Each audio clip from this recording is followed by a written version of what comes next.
नमस्कार दोस्तों, हमारे देश में हजारों की संख्या में काल्पनिक कथाएं चल रही हैं। काल्पनिक कथाओं के तौर पर बहुत बड़े बड़े ग्रंथों का भी निर्माण कर दिया गया है। कुछ तो ग्रंथ ऐसे हैं जिसमें सिर्फ गपोड़ लीला मिलती है और कुछ नहीं, और उन गपोड़ी बाजों को नेक शर्म भी नहीं आती है कि वो कुछ अच्छा काम कर सकें, समाज को जागरूकता दे सकें।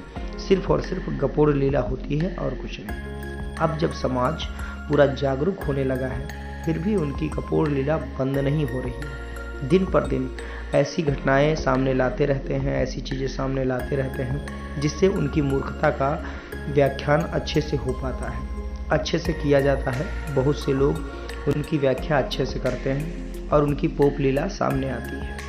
दोस्तों, ऐसे ही आए दिन हमारे देश में कुछ ऐसे मंदिरों में जाया जाता है, मंदिरों में पता चलता है, कुछ ऐसे मंदिर सामने आते रहते हैं जिसमें साफ साफ जाहिर होता है कि ये जो मंदिर हैं इन लोगों के मंदिर नहीं हैं, वो पुराने बौद्ध स्थल हैं। उनको मंदिरों में परिवर्तित कर दिया गया क्योंकि यहाँ पर कुछ ऐसे महाराजा हुए जिन्होंने बहुत बड़े बड़े बौद्ध स्थलों को बनवाया, बौद्ध विहारों को बनवाया, लेकिन यहाँ पर मनुवादी विचारधारा, पाखंडवादी विचारधारा के लोगों ने उन विहारों को तोड़ करके वहाँ पर मंदिर बनाने का काम किया। कहीं कहीं तो उनको तोड़ा भी नहीं गया, मंदिरों को ऐसे ही चला रहे हैं, सिर्फ उनको ढक दिया गया जिससे ये ना लगे कि ये बुद्ध की मूर्ति है। वो मूर्ति असल में बुद्ध की ही होती है, लेकिन इन मनवादी विचारधारा के लोगों ने उस मूर्ति का ब्राह्मणीकरण कर दिया और समाज को लूटने का काम करते रहे। ऐसे ही हमारे देश में एक महाकाव्य है, हम महाकाव्य ही कहते हैं उसको, जिसका नाम है रामायण। उस महाकाव्य में एक पात्र है जिसका नाम है हनुमान। वैसे तो एक चीज़ तो बिल्कुल समझ में नहीं आती है कि सूर्य को हनुमान ने निगला, ये सिर्फ हिंदू को पता है। अल्लाह ने चांद के 2 टुकड़े किए, ये सिर्फ मुस्लिम को पता है। लेकिन ये मैटर आज तक समझ में नहीं आया कि अन्य ग्रंथों में इनकी व्याख्या क्यों नहीं मिलती है। अब ये क्या मसला है ये तो आगे वीडियोज़ में बताते रहेंगे, लेकिन बात हम करते हैं हनुमान की। तो हनुमान उस महाकाव्य में एक जगह पड़ती है, एक समय आता है जिसमें क्या करते हैं, अपना सीना फाड़ के दिखाते हैं और उसमें राम जी का फोटो दिखाते हैं, सीना फाड़ के फोटो दिखाते हैं। आप इस फोटो को देख रहे होंगे तो इसमें राम जी का फोटो दिखाया जाता है।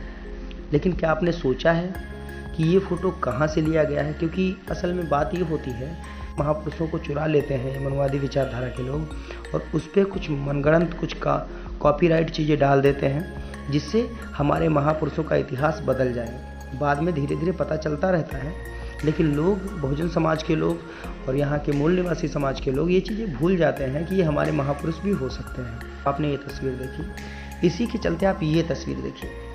ये तस्वीर दिखने में बिल्कुल हनुमान जैसी लग रही है। अब आप चौंक गए होंगे कि ये तस्वीर किसकी है, क्योंकि ये हूबहू हनुमान जैसा दिख रहा है व्यक्ति, लेकिन इसके सीने में राम तो नहीं है, लेकिन इनके सीने में बुद्ध है।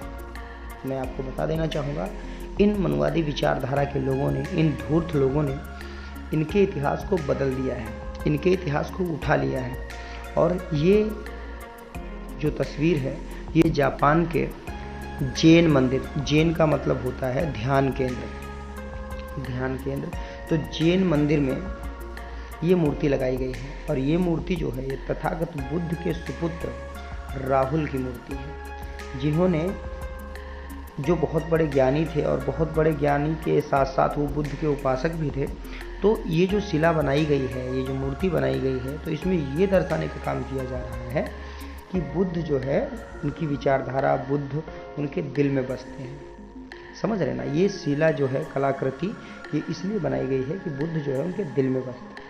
लेकिन इन मनवादियों ने क्या किया, इनकी तस्वीर को उठा करके नीचे दबा करके वहाँ पे एक पात्र को खड़ा कर दिया अपने महाकाव्य के अंदर, जिसको बताने लगे कि ये सच है। तो ये चीज़ें अफवाह हैं, इन चीज़ों को समझना चाहिए कि असली क्या है, नकली क्या है। हमारे ही महापुरुषों को ये लोग उठाते हैं, ऊपर से फिर हम पर ही दूसरे लोगों को थोप देते हैं कि तुम इसको मानो, ये सही है, लेकिन असलियत में वो सही नहीं होता है। इन चीज़ों को समझें और विचार करें। आप लोगों से गुजारिश, वीडियो को ज़्यादा से ज़्यादा शेयर करें जिससे अन्य लोगों तक भी जानकारी पहुँच सके।